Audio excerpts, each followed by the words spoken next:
Welcome to the CyberCube podcast. You're listening to our Cyber Pulse series, where we help the insurance industry stay on the pulse of cybersecurity trends and the evolving threat landscape. I'm your host, Rihanna Mystery, content specialist at CyberCube, and today we will be talking about the impact of AI. Now, artificial intelligence has been a hot topic across all industries, and for good reason, but at CyberCube we've been discussing how AI will impact the cyber insurance industry specifically. To discuss this, we're joined by William Altman, CyberCube's Cyber Threat Intelligence Principal, and Doug Fulham, CyberCube's Principal Actuary. Thank you both for joining us. Could you introduce yourselves and let the listeners know more about your role at CyberCube? Let's start with you, William. Yeah, thanks for having us today. It's great to be on the podcast, getting ready to talk about artificial intelligence, the threat landscapes, a lot of exciting stuff coming. I'm a cyber threat intelligence principal here at CyberCube. So I look after our threat intelligence service called Concierge and then help our clients and anyone interested in our products and services understand what we do from a cyber technical perspective. And I've been with CyberCube now for almost 5 years. So I come from a background mostly in cybersecurity and not insurance. But, as I'm here at the company for longer and longer, I feel like I can't distance myself from that insurance label too much anymore. Even though I've never worked at a big carrier or a big reinsurer myself, but I've spent the last 5 years supporting those clients with our threat intel services. So really happy to be here and excited to talk to Doug today. Thanks. Very excited to talk to you as well. As I said, my name is Doug Fulham, principal actuary here. I focus mainly on building the models themselves. I've been in the cat modeling space for over a decade at this point, and came from the NatCat side, but now focused on the cyber side. And so I kind of have a complementary experience relative to William here. Spent a lot of time building models in insurance space and things of that nature. And over the last few years that I've been at CyberCube, kind of expanded my cyber domain knowledge, cyber skill set, and things of that nature. And so building out models in that space to understand the risk and the impact that it might have. Great, thank you. As you both touched on, CyberCube provides modeling and analytics for the cyber insurance industry. Our listeners will want to know more about how AI is affecting the threat landscape. But before we get into that, Doug, could you start us off and talk about how AI is currently impacting modeling? Yeah, it's an interesting question on a lot of different levels, and it's impacting in a few different ways. But the one thing I'd like to frame, especially as we want to think about AI and things like that, it wasn't like it was like a light switch a couple of years when ChatGPT came online, where all of a sudden the whole world is different. Realistically speaking, AI has been around for many years now, decades at this point. We've been using it. You probably have been using it in your own daily life without even thinking about it. You hit the weather app on your phone. There's probably some AI model built to help you understand what the weather is going to be. So now in terms of the impact here in the cyberspace, obviously it's been kind of a evolving process in that. So there's been tools out there. Tools are getting more sophisticated. The way that attackers and or defenders use those tools is changing over the time. And so what we really are trying to understand is that kind of evolutionary process. And so as we go through it, what does that mean? How does that change the landscape? And does it give one person an added advantage on the attacker side or maybe an added advantage on the defender side? And obviously the answer is it's very nuanced. There's a lot of moving parts to this, and it does change pretty regularly. And so we need to think about that process in the coming period. Now, a lot of times when we think about insurance, we're only looking in the P&C space, maybe out a year or 2 years, 3 years. We're not necessarily looking way down the road. That being said, we do need to prepare for how that process happens. And we do need to prepare for the impact. So what I want insurers and the rest to kind of take away is, how do we think about that process? How does that maybe change trends or patterns out there? And is that necessarily going to drive one thing up or one thing down? And I think the real thing is we need to think about that oscillation that can happen. So I'd love for insurers to think about it is not just one thing. It's not just all good or all bad. It is many things with many moving parts. And maybe some of them in the end balance out each other, but there are probably things that we need to think about and track. So we are tracking the evolution of how they get used. We're thinking about that in the models. And I do also want to leave people with the fact that the models inherently do capture some level of AI risk in the sense that they're capturing how often things happen and the severity. And we're modeling those. We're not explicitly modeling that. We're not designing things around that framework. explicitly, but as attackers get used to those things or as defenders use them, they inherently impact claims and frequencies, and they do make it into the analysis and the result. So, Doug, what I heard you talk a little bit about there were considerations that you're taking into account when thinking about how AI is going to impact cat modeling going forward. One of them is the threat landscape. I mean, it's quite literally just what threat actors are using AI for, and whether or not at some point they'll have a distinct advantage over defenders. Would you agree that's something you're following today? Yeah, I mean, I would definitely say we're following that. I do, agree that, if you're thinking about it, what side of the fence do you want to be on? Attackers need one avenue and defenders need to defend against all avenues. So it does make sense from that perspective as well. Yeah, good way to think about it. Yeah, it is a really interesting point. We have to think today about how these threat actors are using AI and whether or not we're looking at just efficiency gains in their attack capabilities or total revolution in terms of types of new kill chains, new systemic events that we haven't considered. We're not there yet. I think the general consensus, at least that I've heard amongst clients and folks I talk to, is that 2025 is not the year that AI supercharges and revolutionizes cyber attacks against companies, meaning that we're not likely to see defenders go on the back foot in a meaningful way for a significant period of time due to AI imbalances between defenders and adversaries. And we're also not likely to see threat actors perpetrate totally unforeseen cat events or even the worst cat events that we can model in 2025 because of AI. But we're still likely to see some efficiency gains along that road to revolution if we ever get there, where threat actors are already today gradually improving existing cybersecurity capabilities rather than completely replacing them.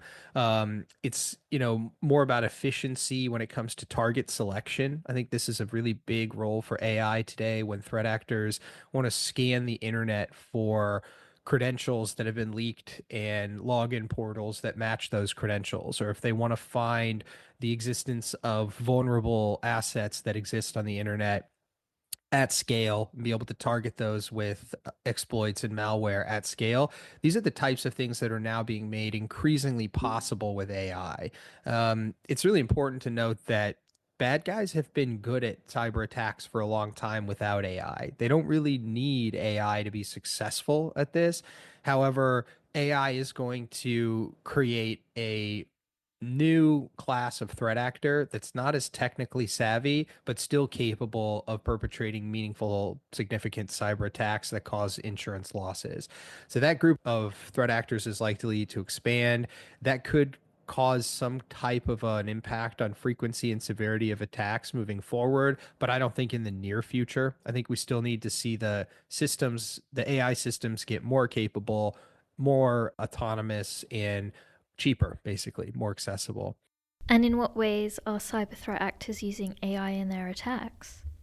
So really, it's about automated target selection today and AI and social engineering and deepfakes. Those are the primary ways that threat actors are using the technology. I think in the future, we'll see more AI-powered exploits, polymorphic and adaptive malware, and kind of whole new kill chains developed as a result of AI. But this is kind of the long-term future of the technology. Okay, so that's a long way away. What about in the near future? What advancements do you anticipate? I think it's important for us to discuss AGI. When we talk about AGI, what we mean is artificial general intelligence. This is that day when the AI models are able to perform intellectual tasks faster, better, more efficiently than human beings can. And I don't know if we'll ever get there, but it's important to understand kind of where we've come from on that road. Current AI systems are highly specialized, GPT models, self-driving cars. We've made a lot of progress in these narrow AI fields. This is essential before transitioning to general intelligence, but it isn't a guarantee that we'll actually get there to AGI. I'm curious, Doug, what are your thoughts? Like, are we going to get to a point where artificial intelligence is just so much better than human beings, more powerful that, it's really the AGI is out there protecting us and defending us against other AGI? Or is that more of a science fiction novel? I think the answer is maybe. Maybe. There's going to be obviously advancements in many different ways. across the spectrum in that. And it also depends on what we mean exactly by AGI or even ASI when we talk about superhuman intelligence in that space. And we want to make distinctions on that. We should start with the premise that, even understanding human intelligence, is an evolving field, and we are still trying to figure out what that means exactly, let alone what is the computer intelligence and its own ability to kind of outpace us. So obviously computers even today are much better at certain things than we are. We're using for many things. The systems will continue to evolve, and they will continue to be in a lot of ways more and more integrated into our overall processes.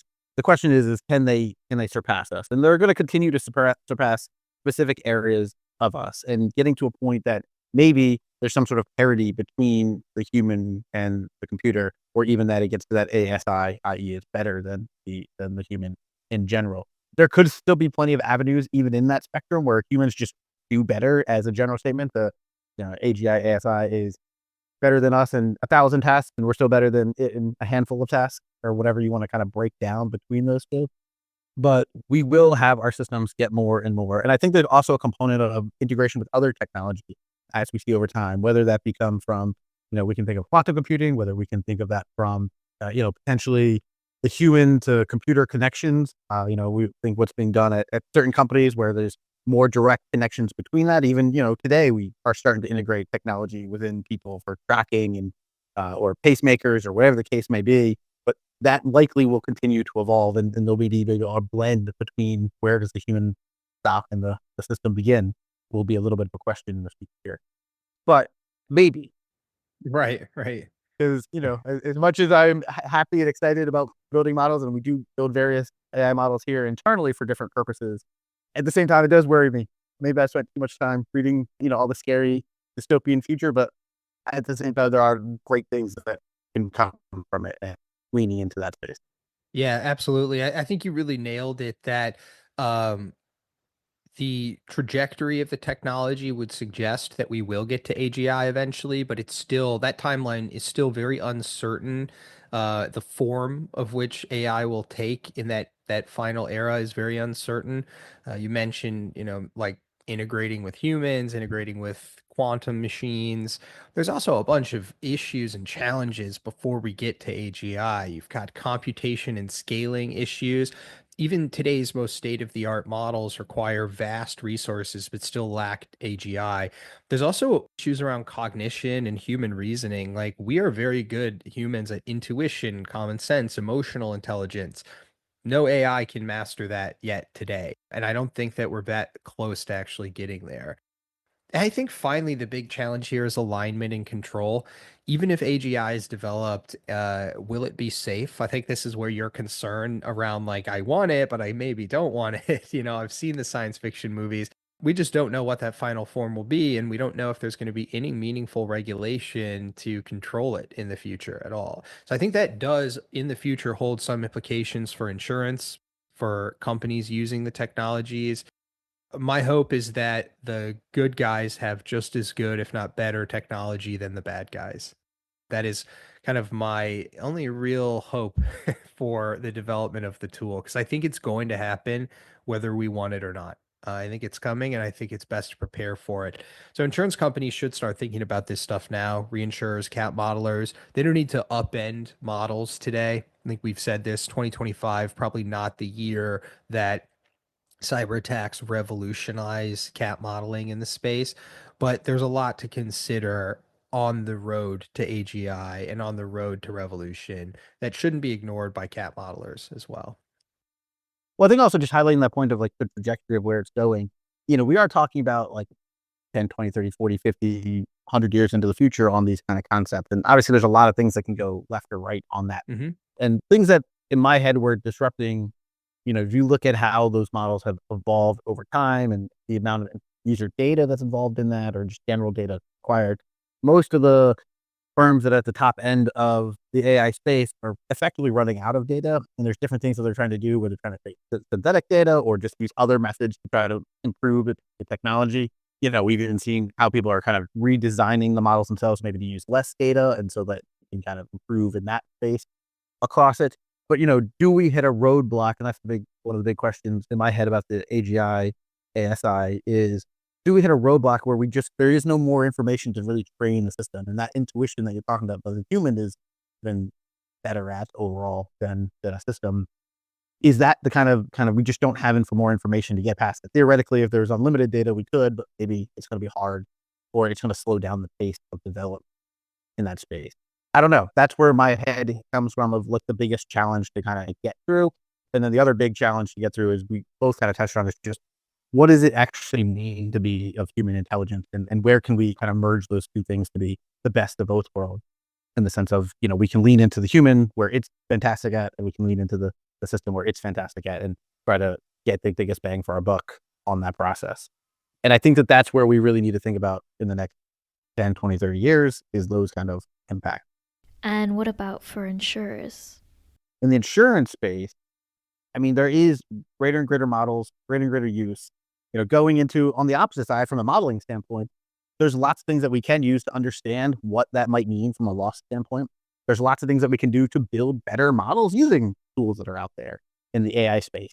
So it's, in a lot of ways, I'm not saying everything is all rosy, but there's a lot of things that we can do, and that excite me from a risk assessment standpoint, that excite me from a model building standpoint, because of that evolution. And, we can see, for example, in the modeling space, we can start thinking, okay, well, what happens if certain things are starting to be used? So we start getting better targeting by attackers, and they start using AI to kind of identify weak points and vulnerabilities at companies. And so they start exploiting them a little bit more efficiently. We can start using our models today to create sensitivities around what that might mean, to understand the targeting of that space. From your perspective, because you spend a lot of time talking to individuals in this space, and kind of like the people that are worried about it from the ERM standpoint, or the experts in the room from that, how do they think about those, like, maybe moderate changes in the future, and what that might hold for their book of business, or their way that they think about pricing things, or what have you? It'd be good to understand that from your side. Yeah, I think a lot of what people are concerned about is dynamism in the threat landscape. Everyone says this, that the threat landscape moves fast. Threat actors are changing tactics, one attack to the next to try to get better. Something that people aren't experienced as much with in NatCat. We say this at CyberCube, the hurricane doesn't look back and say, okay, how can I do that better next time? Threat actors do. So that dynamism creates some cause for concern amongst modelers, who also have to maintain stability in those models so that they can maintain stability in the markets that the models underlie. And so I think there's a fundamental contradiction there, at least on the surface. Um, and AI seems to induce greater fear about that dynamism and uncertainty. People sort of think, well, it's just simply going to make things go faster and easier for the threat actors. They will change more quicker, so our models will be outdated faster. I actually disagree with it. I think that threat actors are, by and large, doing a lot of the same things that they've always done to break into networks.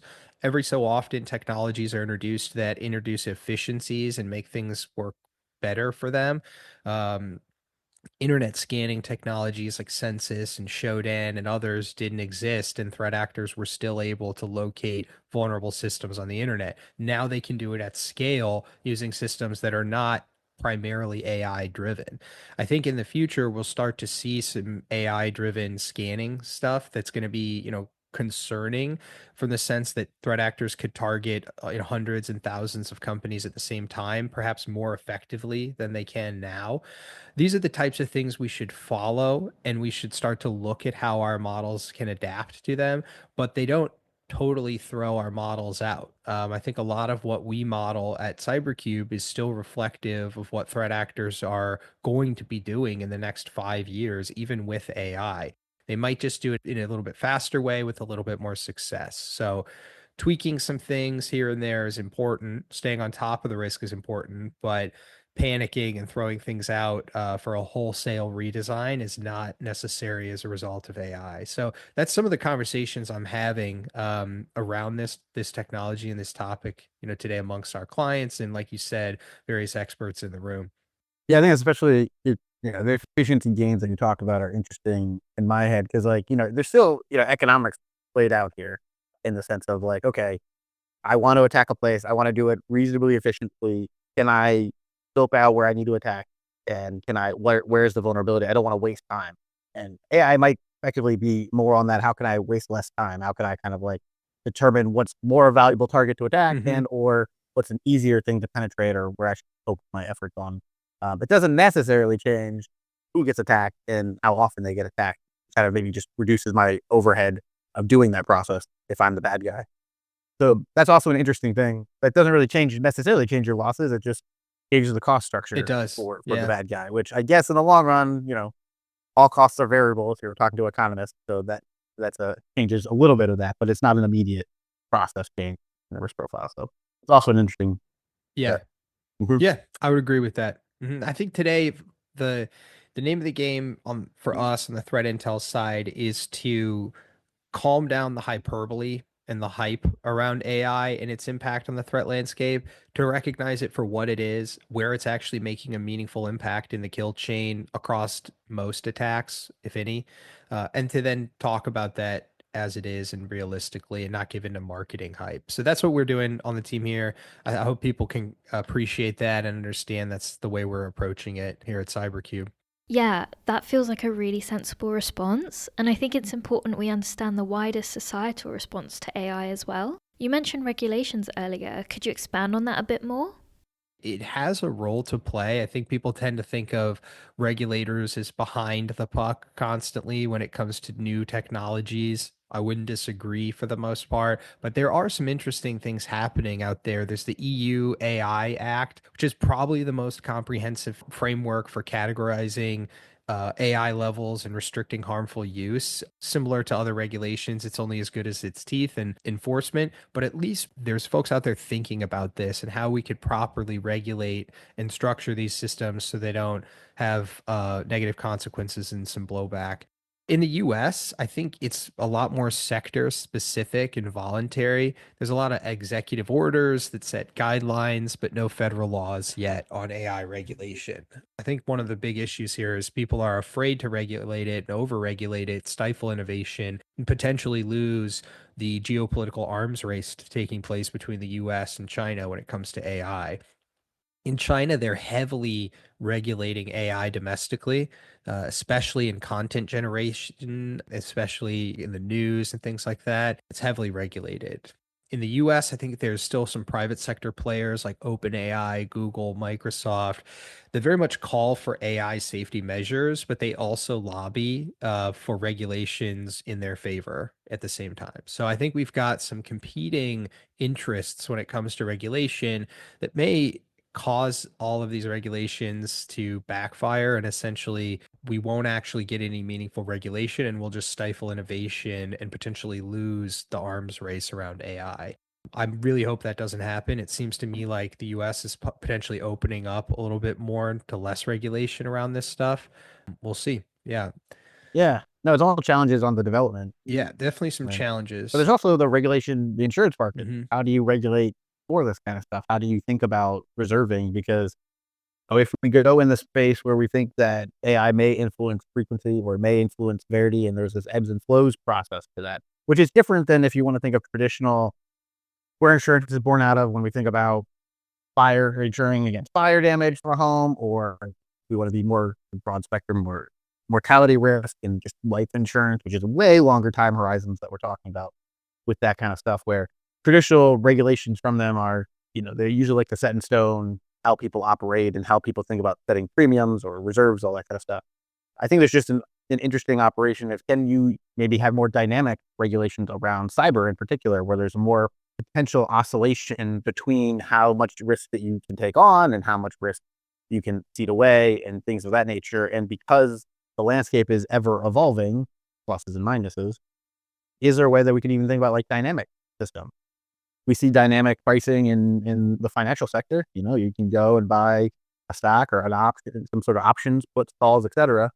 And the price associated with them changes with, the ebb and flows of the general information in the market and the risk that is being taken. And so could we see an insurance space as well, where there's more openness in terms of allowing for those ebbs and flows of pricing or reserving or capital efficiency uses in that? And I think that is at the very far end of where, regulators like to go, or will even think about going. But it's definitely a conversation I've had a few times with people And it's definitely an interesting one because this is a space that is obviously very different than your traditional home insurance or your traditional auto insurance or what have you. So maybe regulators will open up a little bit more to allowing for that kind of stuff from a reserving, pricing, et cetera standpoint. Yeah, very interesting. It comes back to that idea of dynamism and how do you keep up with a dynamic space. Dynamic pricing would be the next best thing. Gets into the kind of the idea of AI not only impacting potential losses, but impacting actual workflows in the insurance space as well. Obviously, there's a lot of opportunity there across every industry. Insurance is really no exception. Thank you both for a really insightful conversation about the impact of AI and what cyber insurance need to be thinking about going forward. Before we finish, do either of you have any closing remarks for our listeners? Yeah, sure. Certainly. I think there's a couple top level points I want to drive home to our audience. I know we also mentioned this idea of quantum computing integrating with AI. Doug may have talked about it. I mentioned it. I just want to point out that's an extremely far off topic, kind of a fun one to think about and kind of opine on. We are far from having large scale fault tolerant quantum machines that can integrate and supercharge AI model training or drug discovery or have an impact on cryptography, security, or new AI architectures. Like we're just far from it. It's an interesting topic, though. I think I've always thought about that day when we might have a machine that has the processing power of a quantum machine and the ability to learn of like an AGI. What does that actually do for us? I don't know if we can actually answer that today, but it seems like the pinnacle of our modern computing technologies. Something worth thinking about over the next decade or more, to be honest. But that being said, I think far more relevant for us today is this idea of AI creating efficiency gains for threat actors, especially in early stages of the kill chain, like the reconnaissance, targeting, credential roundups, getting initial access through exploiting credentials through stuffing or brute forcing attacks. These are the types of things that threat actors have done for a while, but they're getting better at them, more efficient. The techniques and tools are open to a wider array of folks who can do this nefarious activity now with ease. So it's worth tracking this year, but again, not the year we're likely to see total revolution across kill chains in cybersecurity or with systemic cat modeling. So that being said, just get in touch with our team if you're interested in how cyber threat intelligence can make an impact on your underwriting, reinsurance, or even broking strategies. We'd be more than happy to talk to you. We've got really great clientele today making use of this information. So we know that it's valuable for the reinsurance community to kind of get in front of threats and see how they can adapt accordingly to avoid losses. And that's what we're here to help them do.